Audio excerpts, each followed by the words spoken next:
go right by this. All right, so we're here at Perfect Circle Farm in Berlin, Vermont. This is Buzz Ferver's place, and he has an awful lot of rare persimmons. These are some of his collection here. Leaving out the shoots from the understock. I would have sworn to you, this is what's July 5th or something. It's like, It's just budding out. Just budding out. Had all kinds of other suckers and stuff. Like, that's dead. That's dead. Nope. I think he's on the cusp of 5B6A, just like we are. I worry about polar vortexes.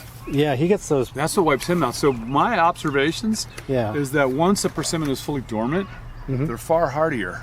Yeah. It's when they're in transition, either going into winter hardiness, into winter hardiness, as they're hardening off in the winter, or as they're coming out. Here, if they harden, if we have a long fall with no early frosts, I have seen so much less damage, no matter how cold it gets. So they'll take 25 below much better if they get a chance to harden off. If we go from, a warm fall where they just are like, oh, we're in North Carolina, we can still grow, we can still flush, and then we go from the high 30s to 17 degrees. They just turn black. Oof. 3/4 of the way down because they're growing. They're like they push so hard, right? Yeah.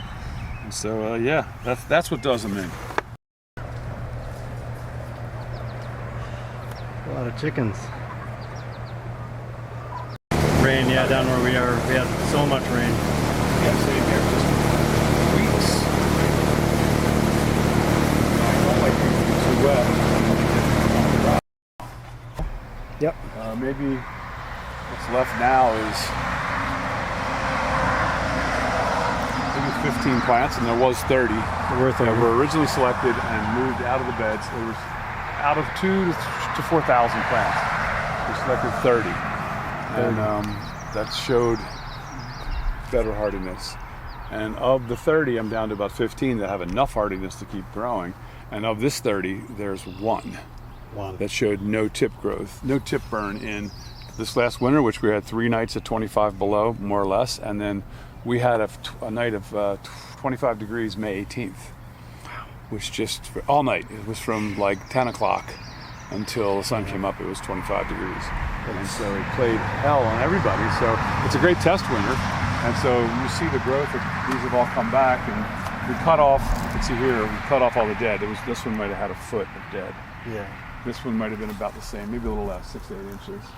Here's kind of typical. The hardiest of the hardy will die back that much in any given year of a hard winter. Yeah. Of course, since they flower on new wood, they still could make good fruit. And the ones I've seen that are in margin hardy, they die back quite a bit, and then they leaf out and make all kinds of fruit because they have a great root system, which the root system is hardy. And you can see here next to them the ones that we just put in. Yeah. And those, this is the last of them. I had maybe another 50 plants from last year's. To talk about persimmons because I'm been working so hard to find ones that are more hardy than any that there are in cultivation right now selected. Yeah. And so it's zone 5. They seem to be fairly well. They ripen late, but in Burlington there's a bunch of meter seedlings that make great fruit every year. And then basically I could start getting them in October, and there's still fruit on the tree at Christmas, and it's like eating dates. Actually, they cut that tree down. It was the UVM campus. So we should give you Costata by Rossi. Yeah. And I forgot. Christine. That's Christine.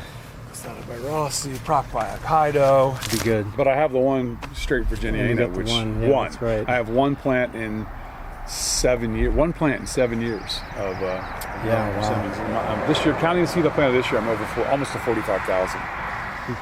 Between 42 and 45,000. Wow. And the vast majority of those I just throw away because they just die very hard, and we don't keep them at all. Right. And we keep the ones that die halfway because that means the rootstock's good and hardy. We'll graft onto them. Right. But anything that's breaking, that leafs out, and the third leaf all the way to the tip. We're very excited about to get them in the ground and see what they do. And then a lot of times when they're in a bed surrounded by other persimmons, they're less subject to burning than when you put them on their own, where they take a little beauty. You want to go look at film my one beauty? Yeah. Fill buckets and take it with you. There's the greenhouse. Yep. There's the greenhouse. So walnuts and hickories. They need heat to. They need a lot of heat. I have a heat set at 80. Yeah. So the heat set at 80 until we think all the grafts are out. We do nut grafts last, which want it hot. So hickory, hickories and persimmons. Yeah, they're all starting to pop, and a lot of them are just rootstocks, right?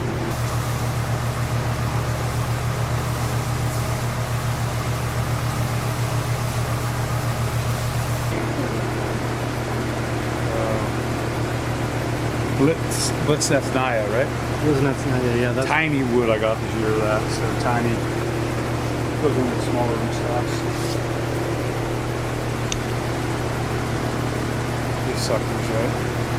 I saw too the other day, and I did see that one of the Sophia's gift had popped. I was like, oh, I got at least one.